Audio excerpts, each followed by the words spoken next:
Louisiana Eats is brought to you with major support from Zatarain's, a New Orleans tradition since 1889.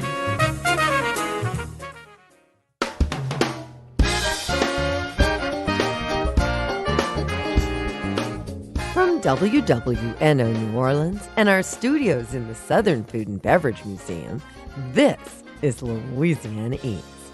I'm Poppy Tooker. What turns an ordinary woman into a legend? In Louisiana, with such an astounding number of living legends walking amongst us, you'd almost think it's something in the water down here. This week, we're going to take an in-depth look at women who've conquered life's challenges and become legends in their own time. Media darling Terry Flettrich Rohe was a pioneer of radio and television here in New Orleans.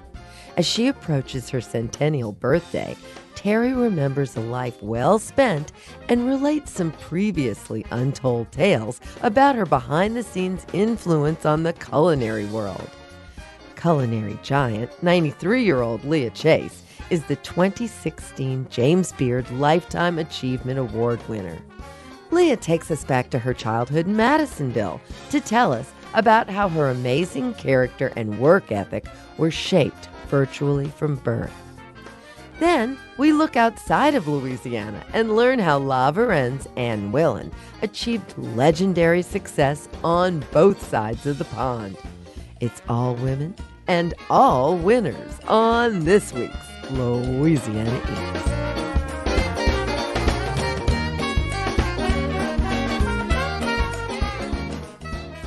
Did you grow up in the 1950s, a fan of Miss Muffin on WDSU TV in New Orleans?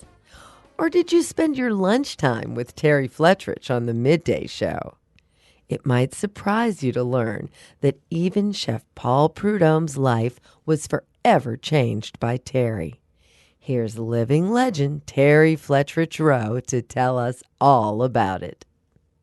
I was born in Omsk, Siberia, right into the Russian Revolution. My mother was a dentist, very well known in Omsk. My father was a scientist and very well known.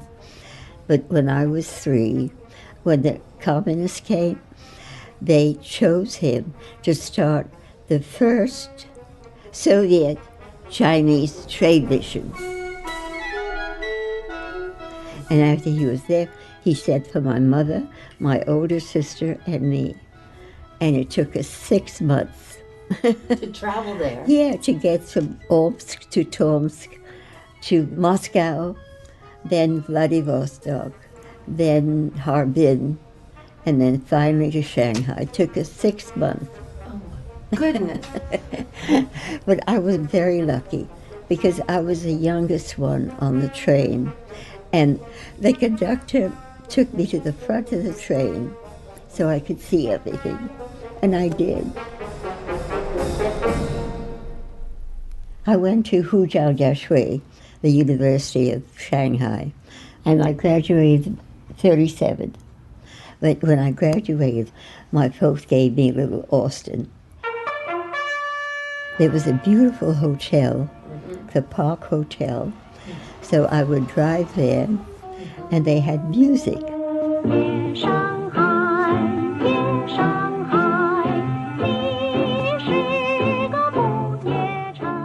It was almost wartime, and there were Navy people and Army people there, and there were some students from the university. So the girls would love to come and dance with the Marine soldiers. I loved the music. And I would go to dance there, and I asked the band leader, "What music is that? It just carries me away." He said, "That's jazz." Oh, okay. And where does it come from? Comes from New Orleans. So I was determined. I wrote in my diary, "I am going to New Orleans." That's what brought me here. I read an ad in the Times-Picayune when I was on the plane, actually, and I saw that there was an apartment available in the quarter. and it was 732 St. Peter. Yes. And you know what that address is. No, what is that address now? You don't go to Preservation Hall. So you come to New Orleans, and there's jazz music everywhere. And you come here as a young career woman. Right. And from the very start, you were in media. I think it was WDSU radio. It was WDSU. Okay. And you were on the radio first. Clean until the Soviet Union. From New Orleans, the city where jazz was born, it's the transcribed Dixieland Djembe.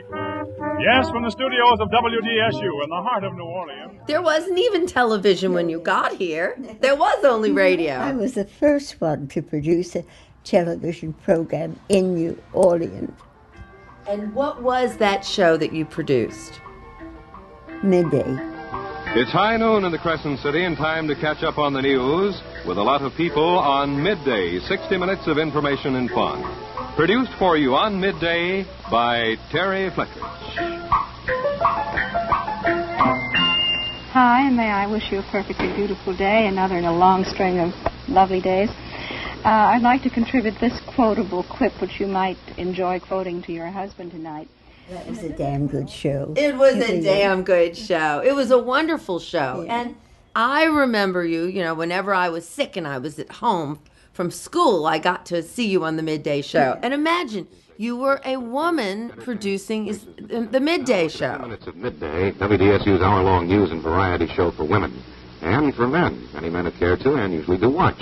A jambalaya of ideas and talent. Midday is produced and presented by Terry Flettrich, New Orleans' favorite woman personality on television. And that, believe me, is no idle boast. For in a recent survey conducted by Trendex, Terry was chosen as the top woman personality on TV over all other local lady telecasters and all network gal performers.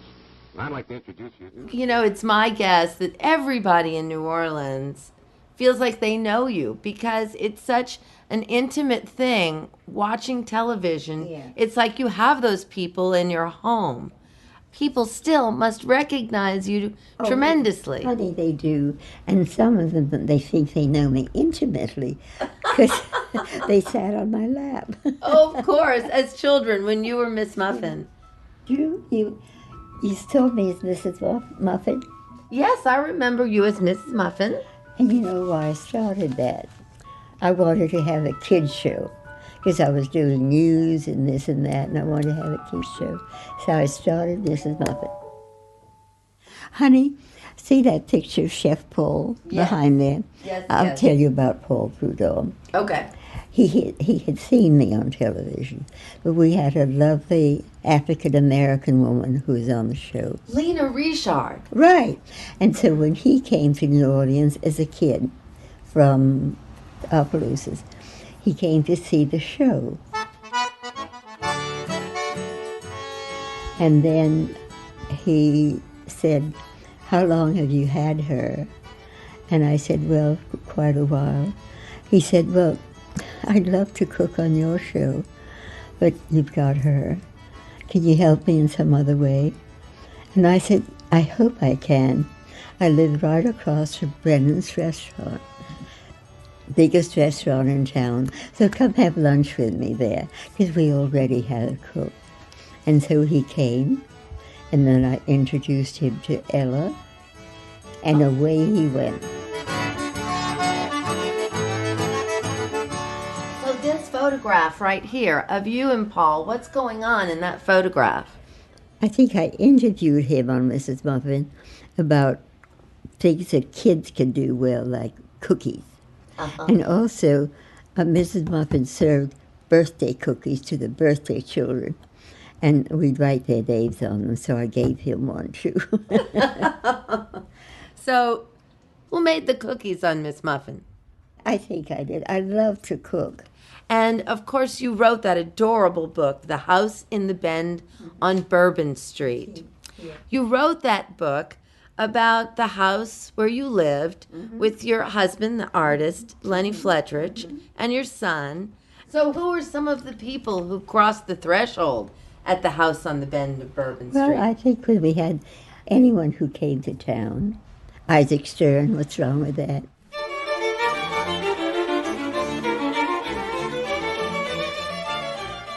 And he was a very good friend of Lenny's from New York. And so we entertained him a lot. On Midday, when I interviewed interesting people, and they had a few days to stay here, I interviewed them. Was there a particular meal that you liked for out-of-town guests to enjoy? Yeah, frequently I made borscht. You know what that is, the Russian soup? Yes. And pirashki. I'm sure that must have been quite a surprise to people coming to see you in New Orleans. Right. Borscht and pierogi would have been two of the last things I think they would have expected. And where did you get that love of cooking? I guess Shanghai. We had a Chinese cook, and his wife was my ama. But he was a Chinese cook, and he cooked Russian food. Pilmeni, pirashki, borscht, all of that.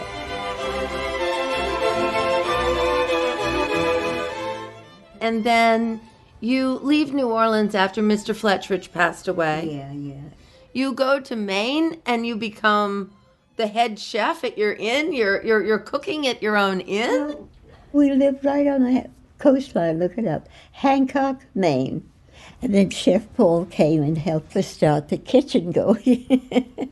You know who Teresa Torkanovsky is? Yes. Okay. I was a cook. She was like a hostess.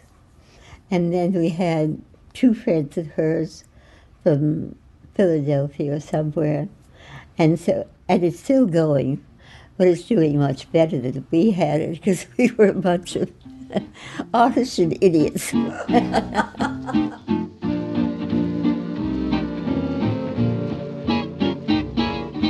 You know, the best things in life happen by accident. Yes, you just have to keep your eyes open. And Well, wait till you're a year and a half short of 100. oh my goodness, it's the most amazing thing. Well, you know what? I plan to be Great Granny Muffin on my 100th birthday. Oh. I called my producers, Susie Fontaine and Ella Hardeman. She and I are talking about doing a Mrs. Muffin's 100th birthday. Oh, well, it'll be such an event. People will come from all over. That would be wonderful. Yeah. Of course, I have been your fan my whole life, and really thank you so much for making the time for us. Oh, honey, thank you. I loved meeting you.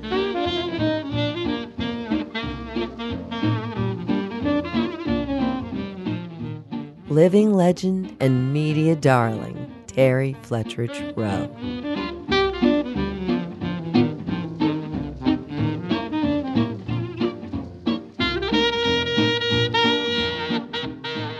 When we come back from a short break, culinary legend Leah Chase joins us with the story of her humble beginnings on a Madisonville strawberry farm. Stay tuned.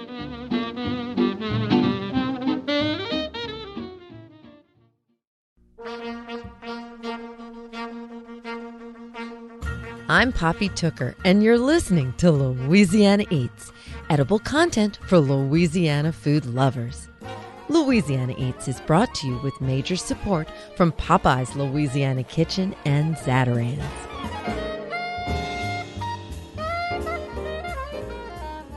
Legendary superstar Leah Chase of Dookie Chase restaurant fame grew up on a strawberry farm in Madisonville, Louisiana, the eldest of 11 children who, despite their lack of material goods, never wanted for a thing.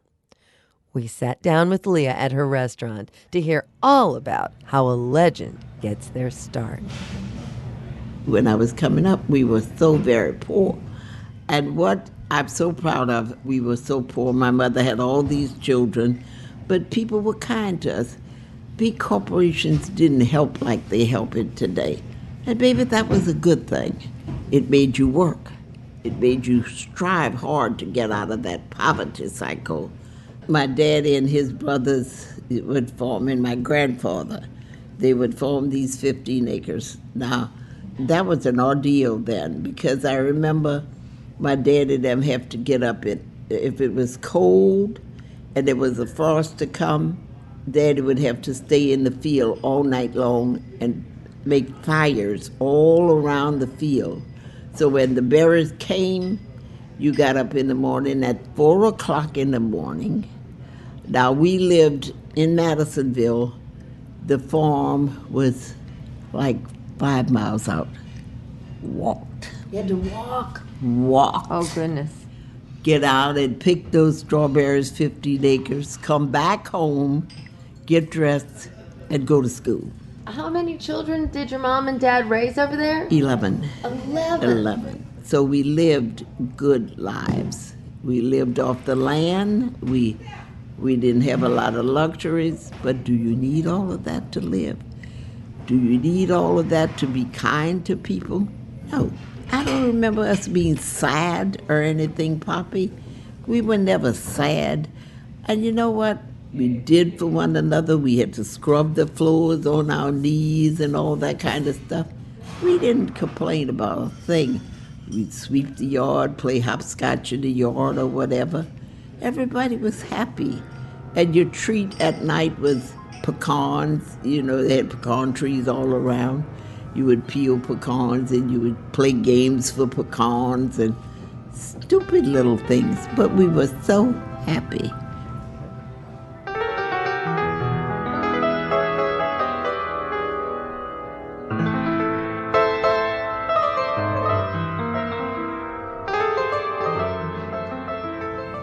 We had a pig. We raised a hog for the fat. You know, you would raise this hog and you would feed the hog every day. My daddy was something. Couldn't give the hog potatoes that wasn't cooked. Wash the potatoes and cook them for the hog. The hog was living better than me. But if you fatten that hog up to 300 pounds, you were going to get about 100 pounds of fat. And that Lord was going to take you through the winter. And you talk about coffee things, you know, preserved things. Well, we didn't know what confit was, but we were eating that confit pork. Yeah, right. That's how we served it. They fried off the chops and left them in the grease. And when you wanted a chop, you got it out of the grease. So we had confit when it wasn't fashionable to have confit. You learn how to live and you learn how to appreciate things. People talk about quail in terms of I love quail. Well, you know, you picked the strawberries and quail got your strawberry patch. What you did? Shot him. And that was your breakfast, you know. You had a plum tree in the yard. Your mother made plum jelly and braised that little quail with plum jelly, and there you had that. Now that was a luxury. You see, my dad he never raised just enough for us to eat, because that wasn't right. You had to give the neighbors, and he was a stickler. We didn't have a penny, we didn't have that. But go give the neighbors this, give our teen this, give this one that. But to preserve that, we didn't have freezers in those days. So he made a slice of okra, sliced it up, and then my mother had flour sacks that you bleached out white, and we'd spread those out on the table in the sun, put that okra out there every day. Sunday dinner was stewed chicken. You didn't have chicken every day. You had chicken on Sunday. It could either be stewed chicken, fried chicken, baked macaroni for sure. If you had enough money to buy meat, you had what we call pane meat, which was veal panade. But you had that on Sunday. You had something going special on Sunday. And always gumbo, right? Always gumbo. In the summer when it was okra, you had okra gumbo. In the winter, you had whatever they had to make the gumbo with. If it was squirrels that your daddy shot or a rabbit, you had gumbo on Sunday. With filet then in the winter? Oh, yeah, with filet. Your mother took great pains in making that gumbo on Sunday. You know, and you never make a little pot. Nothing for us was in a little pot. They had so many of us. You'd make this big pot of gumbo.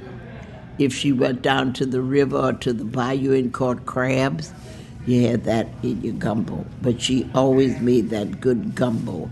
And you sat to the table on Sunday. You sat to the table and ate, so everybody enjoyed it. That was really good. Now, y'all also would go down to the river or the bayou and catch fish. Well, that was the funny thing. My mother loved to fish. You know, my mother, she always had a heart problem. I never remember my mother taking a Valium or anything like that. If we got on her nerves, she said, go dig me some worms. So here we are putting soapy water down to bring the worms up and put them in a can with some dirt on them. She'd take her fishing pole, go sit on the bayou and fish. That was her relaxation, to sit on the bayou and fish. And it was a simple, simple life. But I don't remember any of us being unhappy. Life in Madisonville taught me the basics. If you walk through the woods, you know what berry you can eat, you know what you can't eat. You know what you can touch, what you can't touch. So you learn basic rules coming up in the country. You're not afraid to kill a chicken because you're going to kill it to eat it. You know everything about food. And you learn how to create different things with simple food.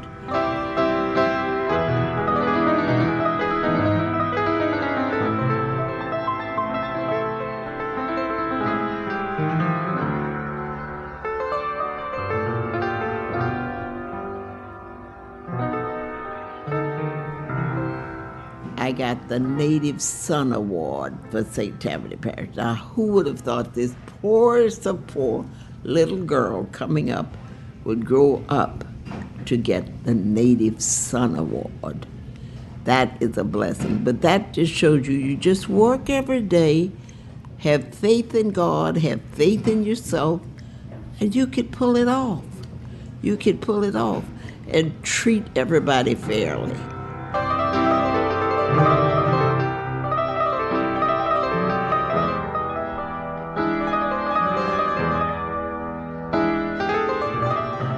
You take the Civil Rights March. Take King. In 1960, King did this big march on Washington. That was tried before, my darling, in the 1940s by A. Philip Randolph. He couldn't get it done. 20 years later, King comes. Different time. It makes a difference in what you can do. Time makes a difference. Everything is according to time. So you do the best you can do, and then somebody else will carry it on, you know. And you don't get angry. You can say, I started this. So what? You started it. But somebody had to finish it. Yeah. So sometimes you might start a thing, and somebody builds on it, and that's what life is all about.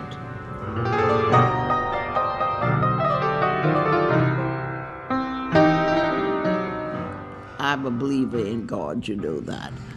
And when things happen like Katrina, it's for a purpose. It's for a purpose. You know, you see people come back, and I'm trying now to get my takeout back because what I lost there is my neighborhood, and I don't want to lose that. I want the neighborhood to be able to come here and say, I can buy a portion of potatoes for my children, a treat, a sandwich, and I'm going to get that back. I really am going to get that back. The neighbors I had before, they helped me along. They would take care of me. So I want that. I don't want them to think that, look, she came back and she's outgrown. I never want to outgrow people. How do you outgrow people? You need people. We need everybody. I don't care. You can be the president, you can be the pope, but it's that little man that keeps that cog in the wheel going. You need him too. And that's what we have to do. And I think that's what we're doing good in this city. We're making everybody feel their worth.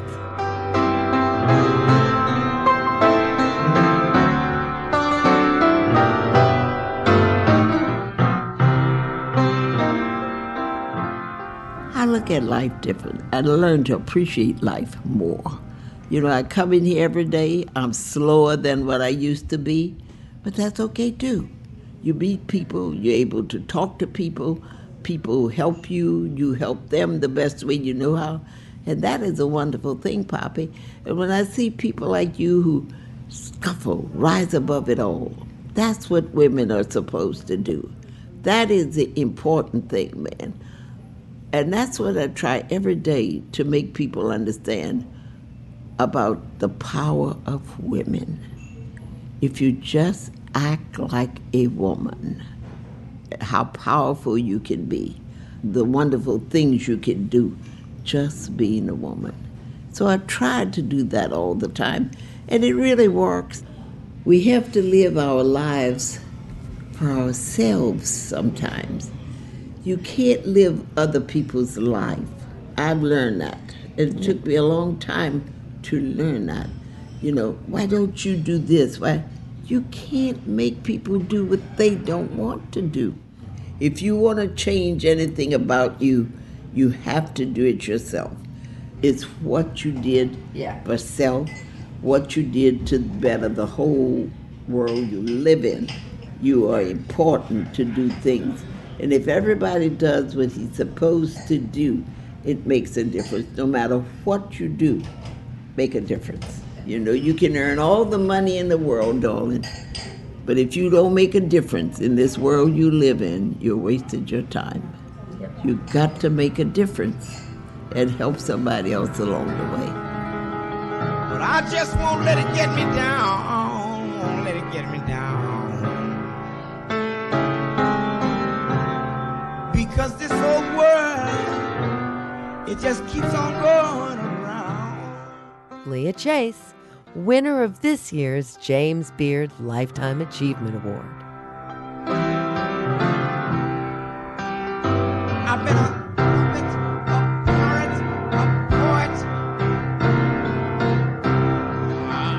You know I've been a born and a king. One of the character traits that every legend must possess is bravery. My friend Leah Chase is one of the bravest women I've ever known. Not only did she undertake the rebuilding of her restaurant, Dookie Chase, after Hurricane Katrina, she lived across the street in a FEMA trailer while doing so. I don't think anything scares Leah. Once, I helped her make some crab soup, but I wasn't brave enough to tackle those live crabs. To begin, Leah dumped a bushel of live blue crabs into a deep sink and plunged right in with bare hands to clean them. That means she was pulling off their top shells while they were still alive and trying their best to get hold of her with those scary, big, snapping crab claws. Okay, I'm not trying to scare you away from making her incredible crab soup. Use frozen gumbo crabs already cleaned, or put those live crabs in the freezer for a while before cleaning them. Trust me, that'll calm them down. Once the crabs are clean, they're fried in some oil and set aside.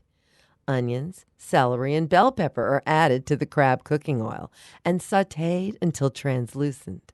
Then garlic, thyme, cayenne, paprika, and parsley are added to the pot with water and those crabs.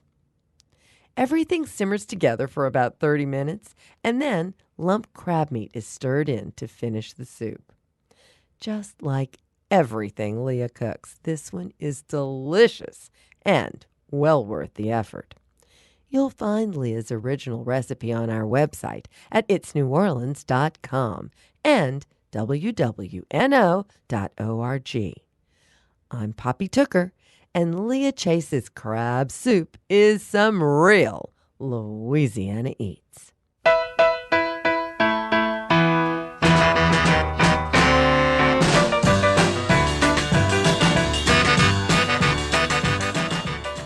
British-born Anne Willan is founder of the prestigious La Varenne Cooking School, which operated in Burgundy, France from 1991 until 2007.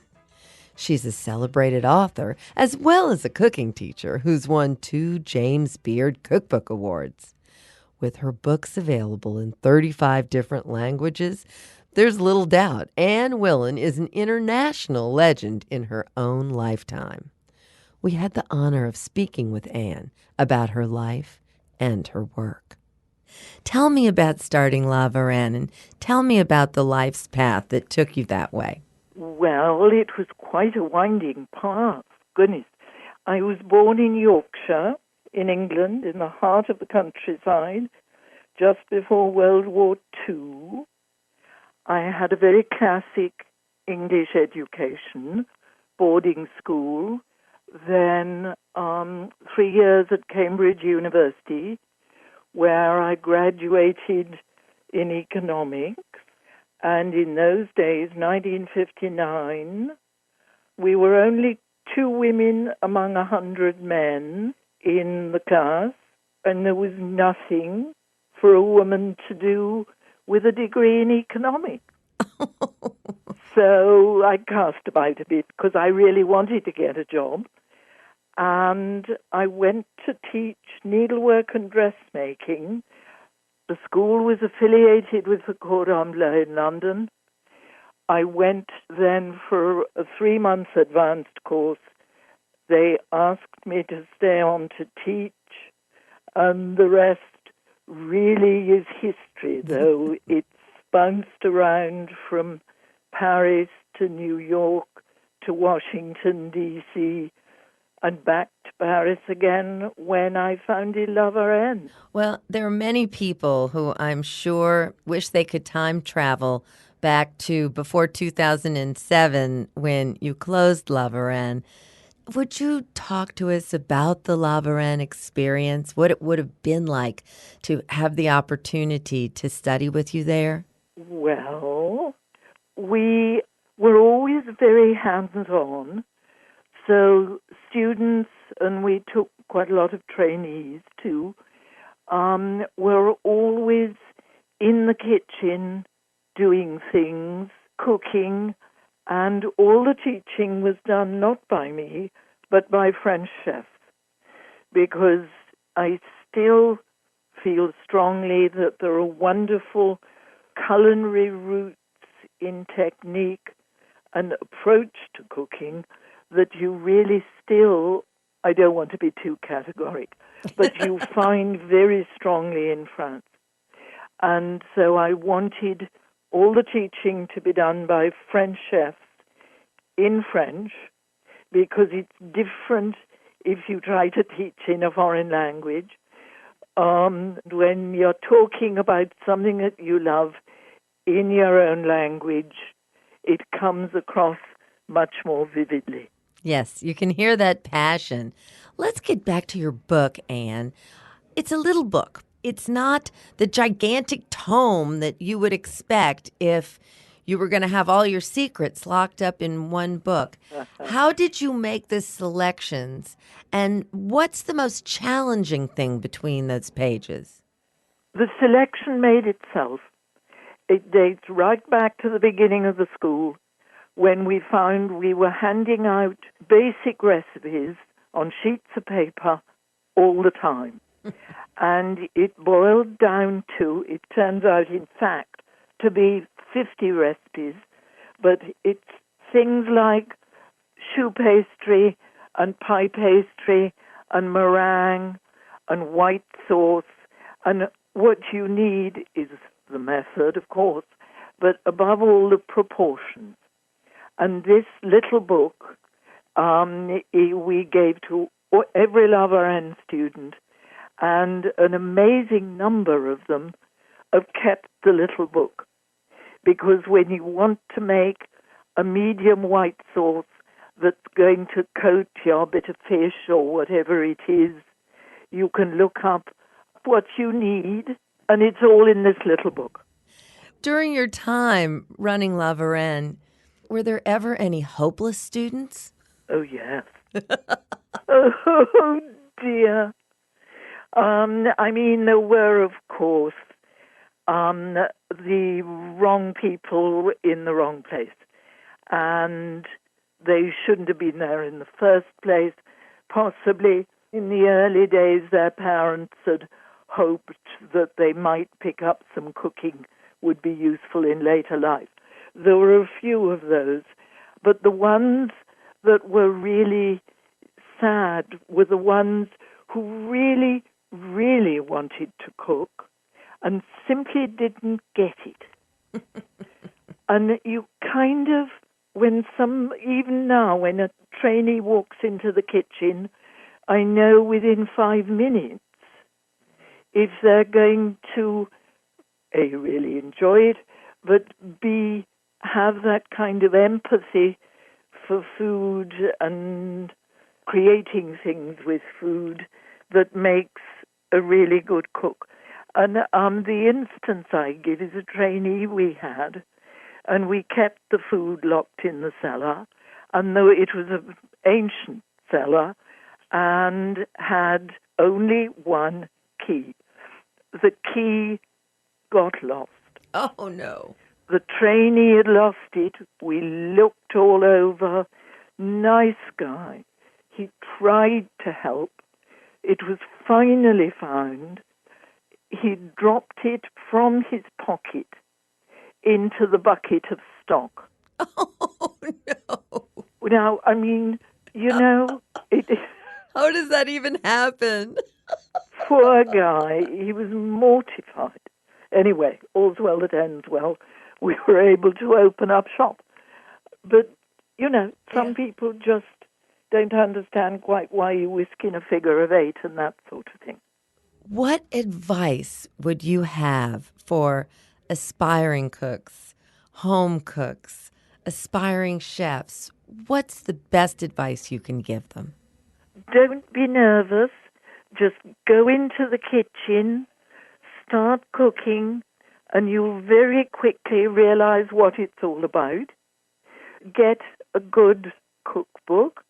You might want secrets from the Varenne kitchen, but you also probably will want to look at some television programs. Now, one thing I think, or one principle, is very important. Use local ingredients. Go to the local open market. Look around in nearby restaurants. Goodness me, in Louisiana, you have wonderful, wonderful examples of delicious and very individual dishes. And on any given night, if you were to go into the kitchen and say, tonight, I'm going to make my favorite dinner, what is Anne Willan's go-to favorite meal?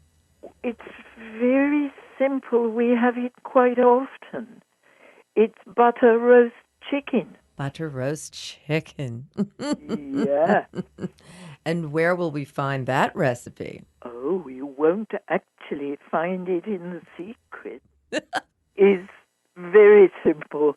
You generously slather a fresh farm-raised chicken with butter. You sprinkle with salt and pepper.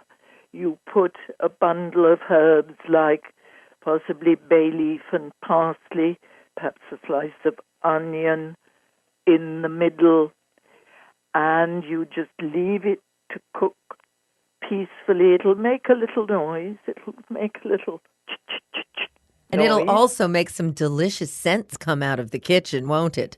Yes, it certainly will. Keep basting it with the butter. It'll be done when you take hold of the two legs and try wiggling them. And if they don't resist you, if they just almost fall away from the bone, it's done. And you have absolutely delicious juice to make gravy.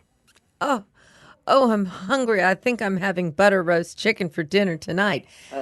I cannot begin to thank you enough for spending this time with us today on Louisiana Eats and for sharing not just the secrets from the La Varenne kitchen, but some secrets from Anne Willan's kitchen herself. So thank you, Anne. That was just lovely to talk to you about our favorite subject, Poppy.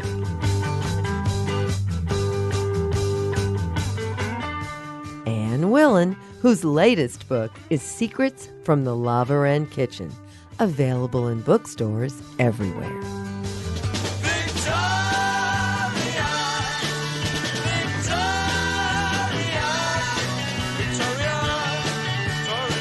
What are the famous mother sauces? Stay tuned, and we'll explore that topic when we come right back.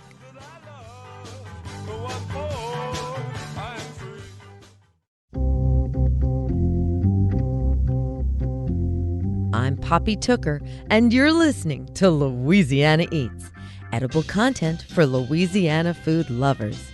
Louisiana Eats is made possible with major support from Rouse's Markets.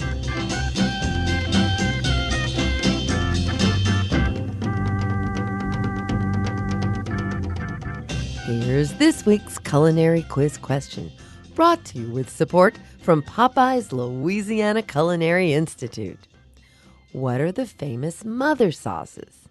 In the 19th century, the great French chef Carême designated bechamel, velouté, espagnole, and tomato sauce as the building blocks for all other sauces. Later, hollandaise joined the family. All sauces share one characteristic. They must have a proper viscosity in order to cling to food, or sauce it, as we Americans might say. To achieve this, 4 of the 5 mother sauces begin with a roux, a combination of butter and flour that thickens liquids.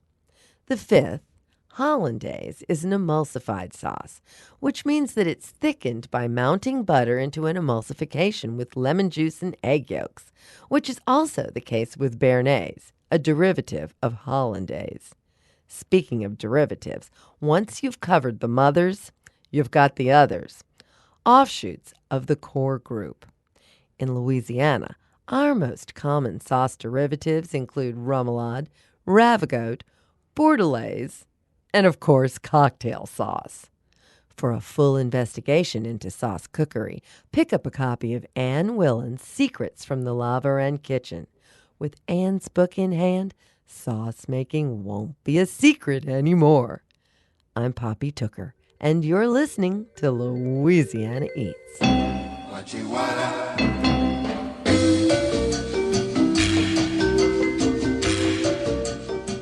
Ella Brennan holds a special, legendary distinction in New Orleans culinary history.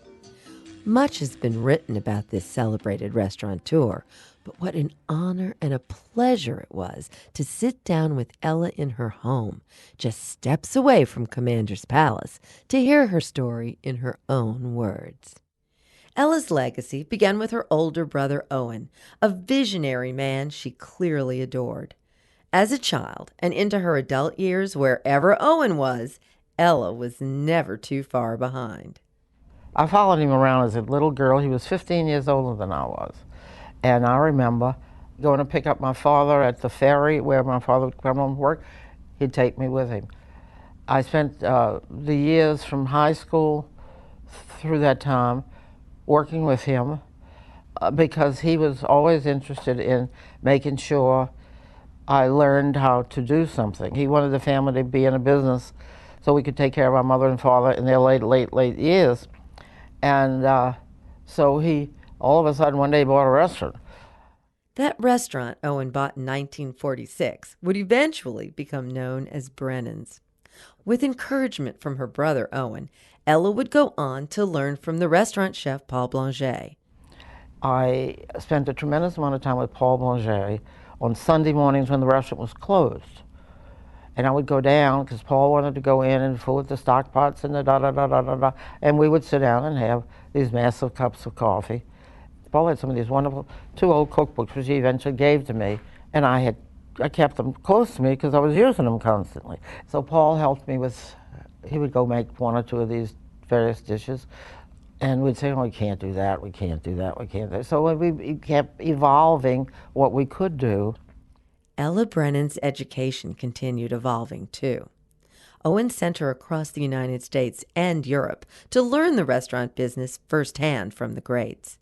When Ella moved to Commander's Palace in 1974, she immediately got to work, bringing in a number of now famous American chefs, beginning with Chef Paul Prudhomme. Paul, coming from the Bayou, was doing his version of what they were doing down in the Cajun country. And we started melding them together. And I kept saying, Paul, it's got to be a little bit lighter, it's got to be a little bit lighter. But basically, he's one of the most natural cooks you'll ever find. It's in him. I talk about magic in their hands. Mm-hmm. They either have it or they don't. And what do I mean by that? It's what they're going to put in. I mean, it's the seasoning, it's the selection of the dish to begin with, the raw material, what are they going to serve. And if they have this magic in their hands, they can take this wonderful dish and wow. When Paul Prudhomme left Commander's to open his own restaurant, Ella had to search for a new great talent, and she found it in Emeril Lagasse. I'll never forget when we were looking for Emeril because Paul wanted to leave, and I really wanted a chef. I wanted somebody who could take that kitchen and really organize it better, even than Paul could do. At that time, he could. And so along came this recommendation for Emeril. And I told the man, no. He's too young, doesn't have the right experience. Don't bring him down because I'm rejecting him now. Don't bring that young man down here and have me face to face have to reject this kid. He said, bring him down anyway. So he brought him down. And that's how we got him. The kitchen at Commander's Palace became a great incubator for budding chefs. That's the place legendary Jamie Shannon honed his chops. Well, when Jamie got here, he was working in the kitchen. Emeril took him on. And so Jamie was there. And when Emeril got ready to leave, I'll never forget, we had 4 guys we could take as chef. Any one of them could have done the job. Emeril said, that's the one. That's the one. He was just one of the talk about magic in his hands. So how is it that Ella Brennan had such great success in finding that magic and creating a lasting culinary legacy? Well, I don't know how you do that. I mean, it just sort of, you go with your instincts. I mean, you go with what you feel, this person, how they talk to you about what they're doing, how they go fix something, and you see how they handle themselves in a kitchen, and you talk to them about how they want to run a kitchen, and you feel it, you really feel it in your gut. And you say, okay, this one. And I realized what absolutely fantastic mentors I had. Absolutely fantastic. The cooks, and then there was my older brother and sister, Adelaide and Owen. She mentored him, he mentored me. I mean, it was all each teaching each other, and I finally began to realize that's what it was all about. So when, in addition to running the restaurant, you could build these people and this team. And when they all realized how much they could do together and help each other and make, we have a school. We've been teaching for years now. When they sit down, we tell them, we ask them where they want to go. And if they sound like they're interested in something or they have some ideas, we try to progress with that. The legendary Ella Brennan of Commander's Palace. You've got the magic touch. It makes me glow so much. That's it for this week's edition of Louisiana Eats, edible content for Louisiana food lovers. Join us next week when Episcopal High School junior Martine Cruz explains to us how she's challenging Baton Rouge teens to think differently about their drinking water. But the thing is most kids aren't going to listen to you. They're going to listen to their parents, and they're going to eat and drink what their parents are putting in front of them. So it's like teenagers will listen to you, and they make their own choices already, so maybe I should be focusing more on a demographic of teens. Subscribe to our podcast, hear today's show, or catch up on previous editions anytime online at itsneworleans.com. Louisiana Eats is made possible with major support from Popeye's Louisiana Kitchen, Rouse's Markets, and Zatarain's. Additional support for Louisiana Eats is provided by the Shreveport-Bossier Convention and Tourist Bureau and by Dickie Brennan's Steakhouse, a local New Orleans steakhouse serving prime beef in New Orleans' French Quarter. Original theme music by Johnny Sketch and the Dirty Notes. Big thanks to producers Joe Schreiner and Sarah Holtz. Come visit us anytime in our Louisiana Eats studios at the Southern Food and Beverage Museum. I'm Poppy Tooker. Louisiana Eats is a production of WWNO and the University of New Orleans.